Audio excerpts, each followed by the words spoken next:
What's up, guys? Welcome back on an amazing episode of First Down Magazine. As you can see on my side, we have, first of all, my co host, Joey Lindstrom, the most handsome and beautiful voice in the European football commentary, as you all know. And then the baller from the Surge, American import playing wide receiver. He's playing amazing ever since joining the league, Mike Harley Jr. Welcome on the show, Mike. How you doing? I'm doing great, man. I appreciate you guys for having me. How you doing, Joey, by the way? Doing great. Yeah. Thank you for asking. Yeah, it's been a great year for European football. I feel like every week we just get a handful of games that are just epic. And I know personally, like when I'm commentating on certain games, we've gotten some great finishes. I mean, even Berlin gave the Storm like a crazy game last week for a little bit there. So you never know what you can get. It's a lot of fun. Glad we get to spend some time with Mike today. Okay, so we're gonna start off with the trivia segment. In the trivia segment, we're gonna do a little quick fire questions. Okay. So I have 10 questions, and I need you, Mike, to answer as fast as possible. Joey, if you want to start off with the first one, we can bounce off one each. Got it. Okay. Your favorite soda? Ginger ale. If you had to pick one, Marvel Marathon or Harry Potter Marathon? Marvel. Favorite vacation spot? Anywhere with water, like a beach. What's your favorite music artist? This is Babyface Ray from Detroit, Michigan. When you're rocking the fifth for Stuttgart in home games, you like the typical home jersey, or do you like the yellow alternates you guys put out last week? The home jersey is the all black, but the slime green, that was a nice one. That we definitely needed that more exciting going into that Paris game. If you couldn't play football, what sport would you be playing? Track and field. He's from Fort Lauderdale, Davide. Fair. That'll make him slow down there. If you had to choose catching 2 touchdowns for 20 yards or 200 yards in a game with no touchdowns. 200, no touchdown. I thought you were going to go the other way with that one. 2 touchdowns, 20 yards, man. Yeah. That's goal line packages, man. What team in the ELF would you like to face in the playoffs? Either Nordic Storm or Munich Ravens. Whoever in the way. Who's got the most drip on the Surge? Kai, running back. Now, my last question is, are the Stuttgart Surge going to be in the MHP Arena to play in the championship game in Stuttgart? Yes, sir. No doubt. Yeah, home game. So that was a little bit of a quick fire. Handled it amazingly, honestly. Can you get back on the music artist? Who was that? I never heard that guy. I thought I was going to know the guy that you mentioned, but... Babyface Ray, he been rapping for some years. He just finally became my top 1 rapper probably like the last 2-3 years. He's from Detroit, Michigan, man. So he got a nice little flow. Nice. I had to check that out. Let's move on to the longer form interview questions now. My first question, of course, has to be, how's he been in Stuttgart so far? How's the life there? Life is smooth, man. The guys made me feel comfortable. I came in, not worried about too much, learning the euros to the USA dollars, just learning, it's going to be normal for people to look at you and stare at you. Other than that, man, it's nice. It's laid back and chill. And, me growing up in Fort Lauderdale, going to college at the University of Miami. So, I just been on the go. And ever since I've been out here, it's just more chill and I have time to myself. Just to navigate and, work on my craft and my routine. Yeah, how did you end up in Stuttgart, Germany, man? Like, what what brought you to Stuttgart? What was the way? All right, crazy story. All my teammates know. I was playing for Calgary Stampeders in the CFL. I got cut the week before the preseason game. Cody, the D coordinator, texted me on Instagram and basically recruited me. And then while he's texting me, I'm in the West Coast in Vegas with my best friend for his birthday. So the time difference is like 9-hour time. Yeah. So when you're in Vegas, you're out here gambling, having a great time. 3 o'clock, 4 o'clock in the morning, and you get a text from Cody and just like, hey, you want to play football? I'm like, hell yeah, when the next flight out, and then next flight out I was in Vegas probably that Monday because that's when Stuttgart played Paris. That Sunday, he texted me Monday. I was on a flight that Wednesday. Traveled like 8 hours away to play in the game. Friday, I want to say we drove 8 hours away, and then I played the game Saturday. Did you know you was going to a team that's been a competitor for the past 2 years? They got out in the final and semifinal the past 2 years, or were you just I want to play ball and it looks like a good league to play ball? Nah, I mean God put me in the right position. I knew what I was getting into most definitely because, a lot of guys say, yeah, you can come to the ELFL and go to a bad team and you can be the guy, or you can go to a good team and be the guy and still win. So I knew what I was coming into. What's been the most culture shock thing for Germany? I mean, is it the food? Is it just the lifestyle? Europe in general, what's been your adjustment? Food, most definitely. I'm a very picky eater back home. You know what I'm saying? I eat probably like wings, this type of pizza, and this type of burger. That's it. Right. When I'm here, I never really ate red pasta. Not a fan of it. I've been eating pasta, all type of peppers, all type of street food. So yeah, you're expanding the palate. We love to hear that. For sure. Yeah. For those who don't know about high school football in Florida, everybody thinks of Texas high school football as like kind of the king, right? But Florida can beat the snot out of most Texas teams, I feel like. And you went to one of the best high schools for football, if not the best in the state, rather. How did that help you prepare for the ACC? How do you feel like that, going into professional football now? Like, do you feel like what do you think about your roots when you think of football in Florida? Oh, yeah, for sure. Coming from state of Florida and definitely South Florida, the Tri-City area, West Palm Beach, Broward County, and Miami-Dade, it raised me to be a beast.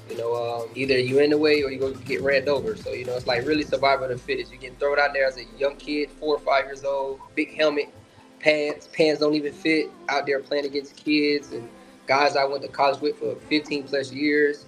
And then growing up where we from is really just everything you do is you're competing. Yeah, man, just taking it to college, taking it to the NFL, wherever the road lead me, I always have that root behind me. Florida, you're the greatest, you're the best. Love that. And you had obviously a very impressive career at Miami, program's all-time receptions leader in your final year.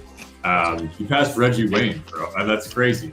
How do you feel like that prepped you for your pro career? I mean, I feel like playing in the ACC, as we know, when we watch college football, it's no joke either. So what's especially playing at the U with all the history there? So tell us a little bit about that experience. A lot of guys say it's pressure, but for me, it was never pressure. It's just a standard. I signed that paper knowing I'm going to University of Miami. I just had a standard like, okay, well, you want to be the best, you got to compete with the best. You got to break records, you just got to keep going when adversity strikes. So I just learned a lot from just going to a prestigious university like that, and I just take it in my everyday life, even just outside of football. I just be the best I can be in everything I do. All right, let's fast forward now to last week against the Paris Musketeers. You had a pretty good performance, honestly. 5 for 53 only receiving, only actually. But you threw a 39-yarder to Luis Geyer.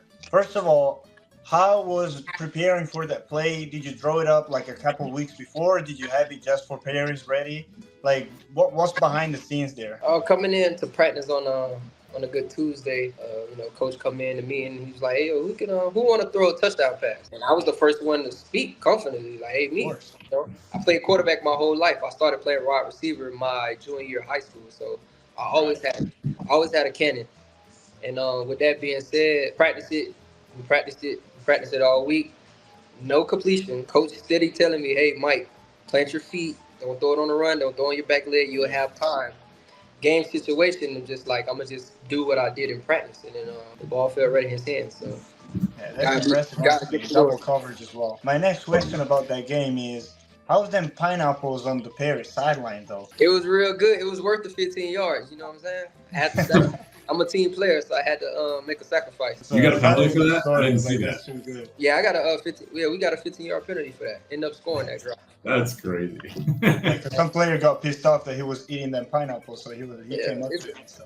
This game is 90% mental and 10% physical. So when you learn the mental point of it, you get in your defender head, you win. Pineapples, dude. A lot of good things coming out of pineapples, that's for sure. You need those on the sideline. What's your relationship with Luis Geyer? Of course, he's been a top wide receiver in the ELF for a while now. He's a young star that's been growing. What's your relationship with him? Are you being a mentor to him? Are you bouncing off each other? Maybe he's giving you tips on, hey, in Europe, maybe this works more or stuff like that? We have a great relationship, a very competitive relationship in the sense where like I'll tell him, hey, you could have did this better. Or he'll come to me like, I'm gonna do this better than you. And I'm like, all right, okay, we'll see. But it's, it's no envy. It's all competitiveness, and it's just want to see the next one win. You know what I'm saying? It's just, Jamar chasing T. Higgins type thing. Ooh. He's wide receiver 1, wide receiver 2. So, we always have competition going to game day. Like, I'm gonna have more yards than you. I'm having more touchdowns than you. But at the end of the day, when we come, we bring the W home. That's all that matters. So Of we course, have a yes. great relationship though. Now, what about the relationship with Big Cognac? How's it being playing with Riley Hennessy, one of the legends of Europe as far as quarterback position goes? Riley, man, that's my guy, man. That's my guy. I always call him Big Ben. I call him Big Ben. He remind me Big of like Ben. Ben Roethlisberger and Yeah. Ooh, call me that's a great AB. comparison. Call me AB. So it's just like we have that connection like that, and I just give him a look like, hey, I'm open. When in doubt, come to three, and we built a great relationship, man. I have a great relationship with his parents as well. So Really. we're extending this relationship outside of football. Once he hang his cleats up, things like that. Long time partner. Do people That's call him Big Cognac, or did you give him that nickname, Davide? No, the guys from Fourth Down Fiasco actually called him Big Cognac, I and love it's that. I love that. it's stuck in the last few weeks, so I had to throw that in there. Now, my question is the second to last question. Now, what do you think set the Stuttgart Surge apart in the West? Because winning this last game against Paris is not said and done yet. You still have a couple games to go through before the end of the season, but it's put you in a very, very good spot to clinch the West and get a first or get one of the top four seeds for the playoffs. So before the season, Paris was a big talk. Frankfurt was always a big talk. But then Surge just came up on top. What do you think set you guys apart?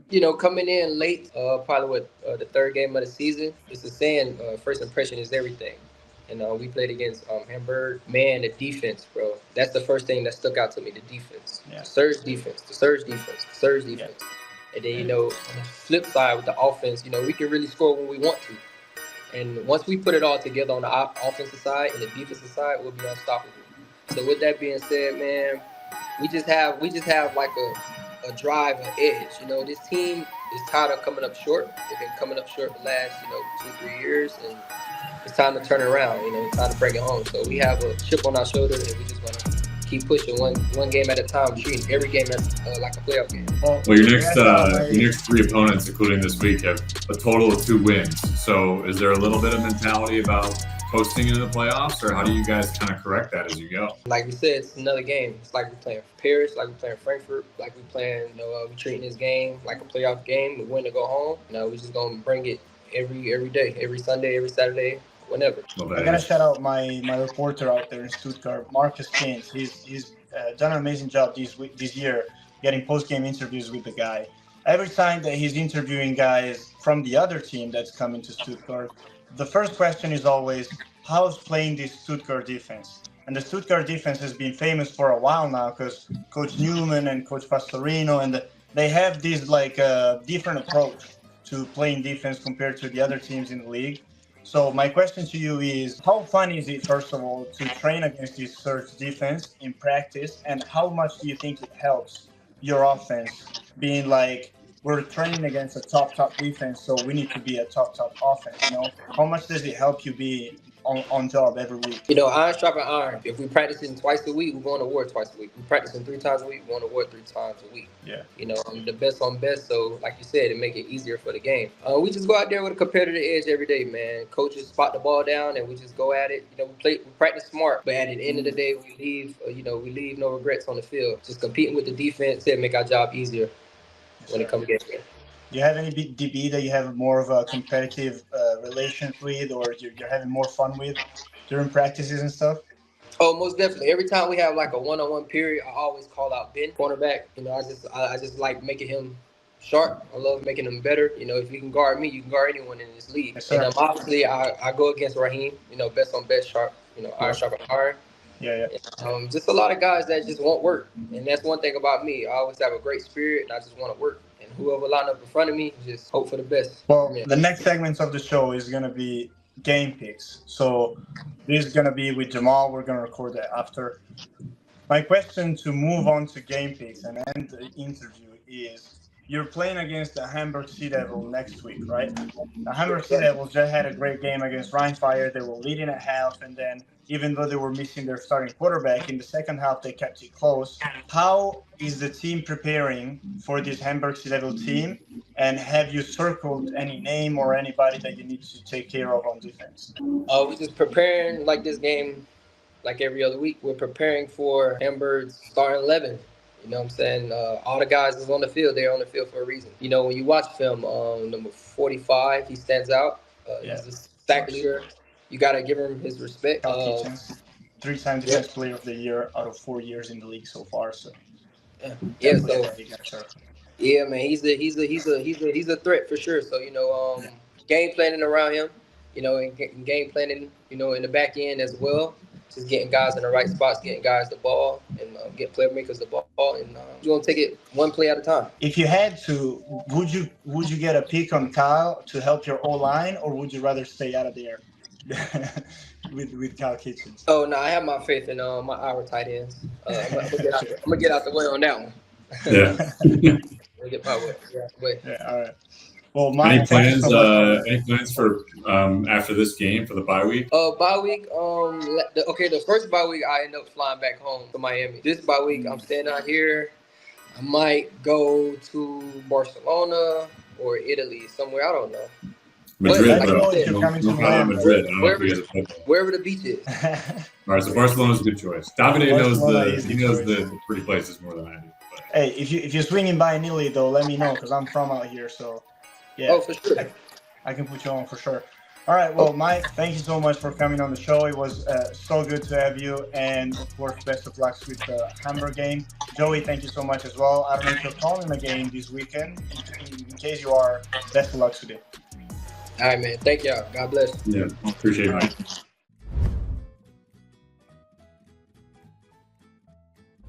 It's another week of game picks with Jamal. How are you doing, Jamal? Good, man. How's everything going, brother? So good. I was just having an interview with Joey and Mike Harley Jr. So that was really fun to record. And but now we're on to game picks. So as you can see, the guys that are seeing the graphic on screen, I'm going a little crazy this week. Am I losing my head because I went from first to fourth? Maybe, but I'm going crazy this week. I'm going for some crazy picks. My first pick that I wanna say is I'm going for Berlin against Rhein Fire.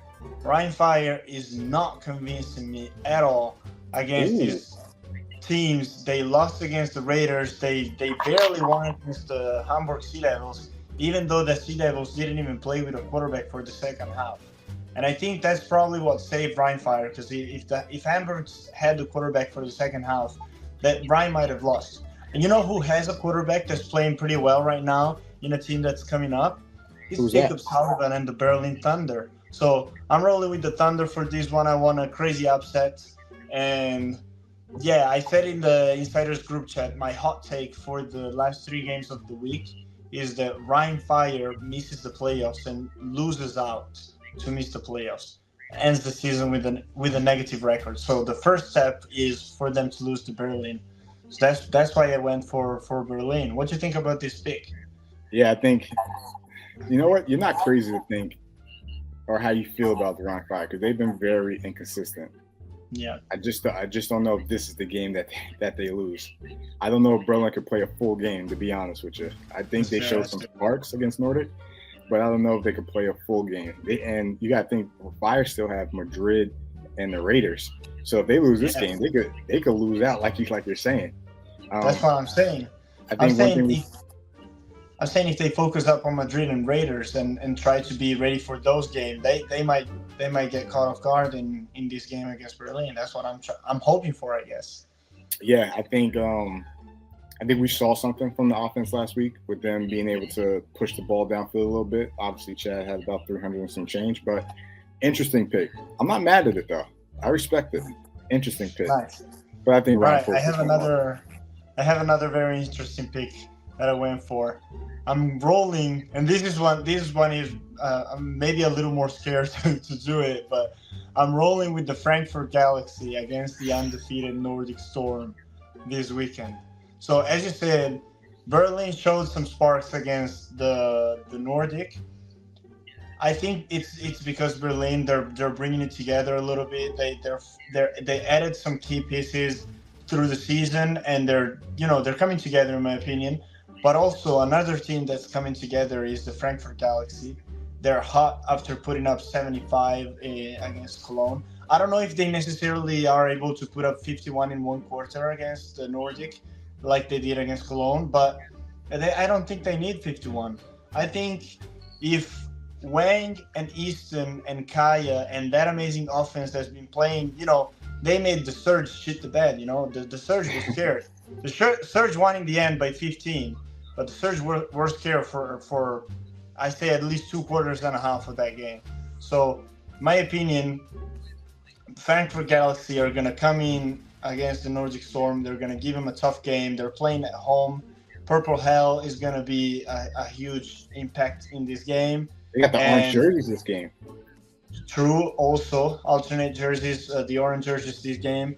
The only problem that I have is that we're playing against Jason Clark. That's fucking scary every week. but yeah, I'm falling back in the standings. I want to get some upset wins, and I think this is a good week to get a couple upset wins. How do you see this Nordic Frankfurt game? Yeah, I think when you have the best quarterback in the league, who just had his best performance in the league, threw for 519 yards, had a pair of receivers and tight ends get 3 touchdowns, and you're going up against maybe the most suspect secondary in the league.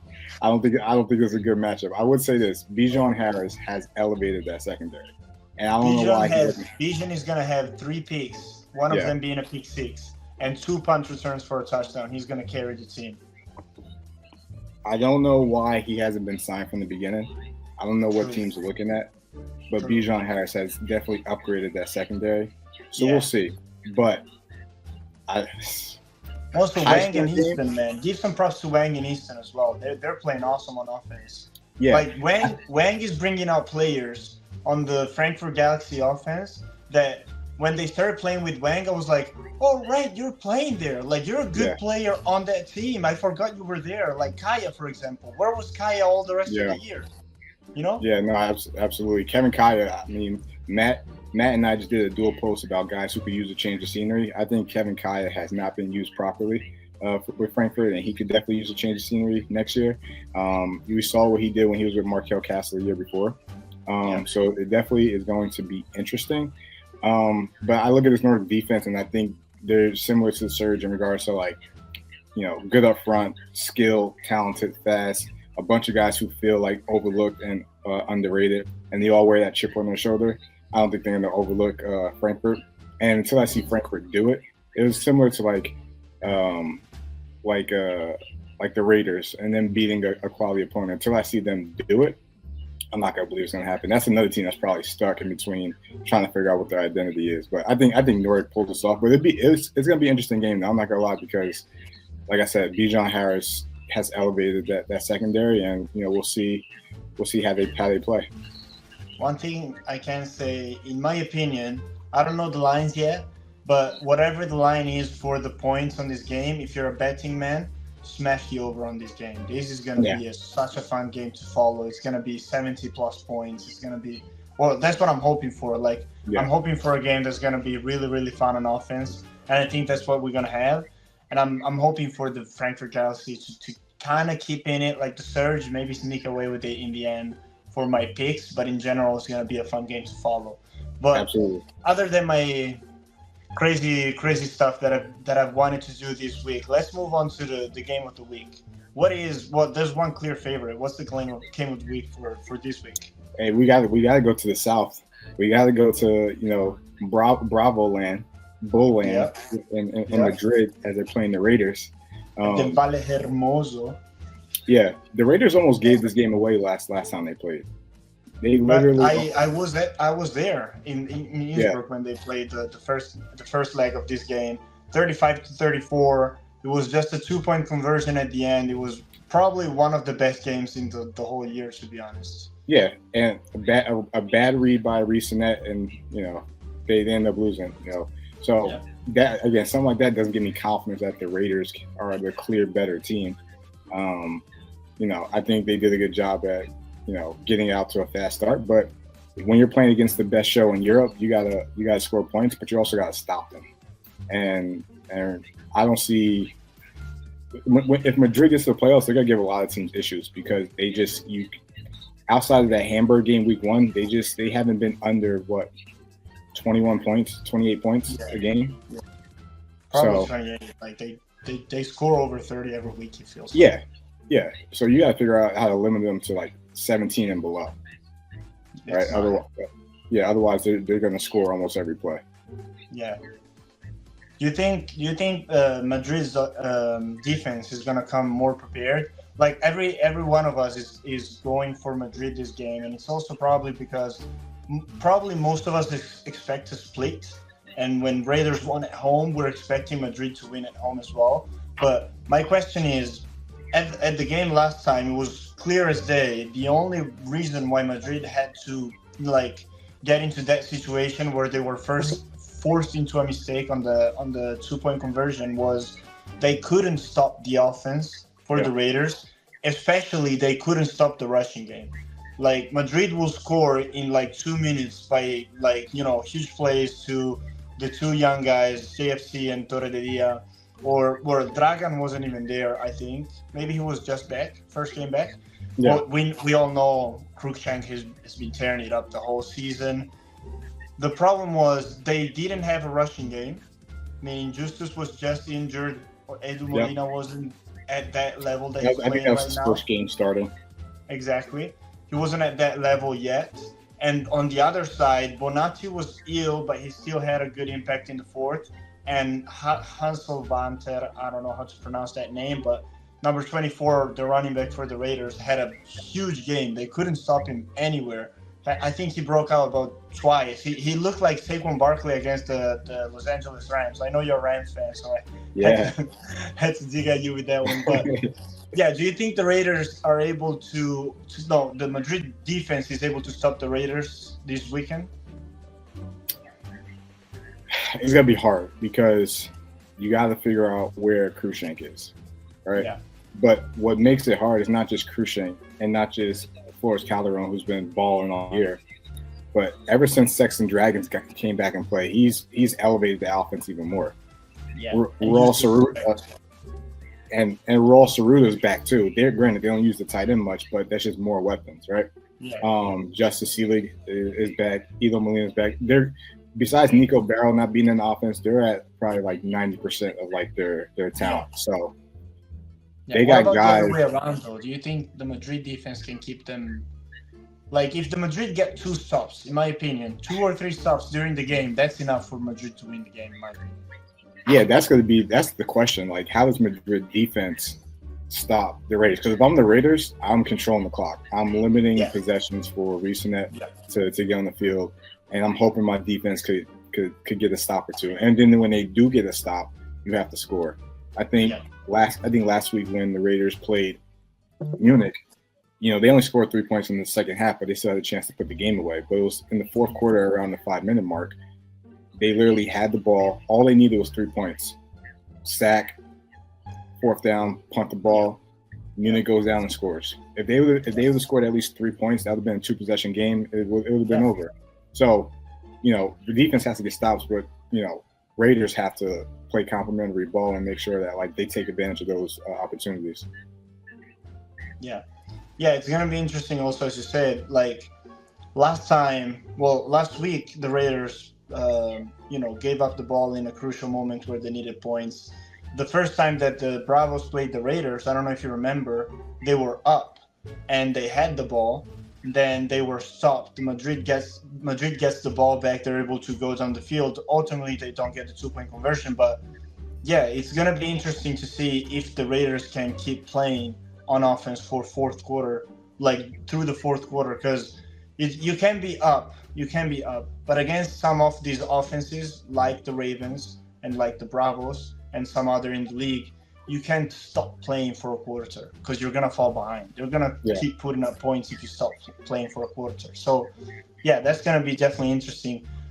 My question, of course, the next one is, who's the player to watch for this week? Doesn't have to be in the Raiders-Bravos game. Probably will be, though, because it's the most exciting game that there is this weekend. So, who's your player to watch? Yeah, for me, it would be easy to go with someone like a Nico Kandar, right, type player, or like a Pajarainen. Yeah, Pyron. Yeah. But those guys are playing Cologne and the Enthroner, so that I don't want to take the easy way out. I'm gonna go with a different running back. I'm gonna go with Alexander Kennedy Shannon for Nordic. I think he's taken over the role the past couple of weeks as the star running back, right? And he's a threat in the pass game too. And again, I think Jadrian's gonna take advantage of the mismatch with him on the linebacker. So I'm gonna go with Alexander Kennedy Shannon, the young buck. Wow. Potentially a offensive rookie of the year nominee. I don't think he'll win it, but he's definitely had a good season. I'm impressed with this pick because I thought you were gonna say someone like a Botella Moreno, who's kind of like a must start, to be honest, at tight end, because you kind of have him or Beer Bomber as the two options if you want a top tier tight end. But yeah, it's impressive to see that you picked a Russian player in a game where I was seeing the offense take over in the passing game, actually. So well, he's a threat in the passing game, and he was only about 1.7 on fantasy too. So that's a steal. That's a bargain. True. Well, as always, Jamal gave you a good pick. That someone that is a little bit under the radar, a bargain. I'm gonna give you the easy pick. Don't miss this pick. Play the Paris Musketeers defense. Against the Cologne, I think the Frankfurt defense had about 55 points last week or something like that. And I get it. They have BJ, and he had 2 punt returns for a touchdown. That count too because it's D/special teams. But you know how good this Paris defense is. If you're not starting them this weekend, you're a dumbass. So make sure you have them in your lineup. Absolutely. All right. Okay, so I think we're good, right? We're good for game picks. Let's go. Okay, thank you so much, everybody, for tuning in as all the other weeks. And we have an announcement coming soon, so make sure you stick around to the First Down Magazine and also the Athletes Forum channels here, and also follow us on Instagram, of course. We're very active. We have everything you might want to see if you love football in Europe, so make sure you're in there. And yeah, thank you so much. Leave a like, drop a comment, and share this with all of your family, all of your friends, and everything. And see you soon.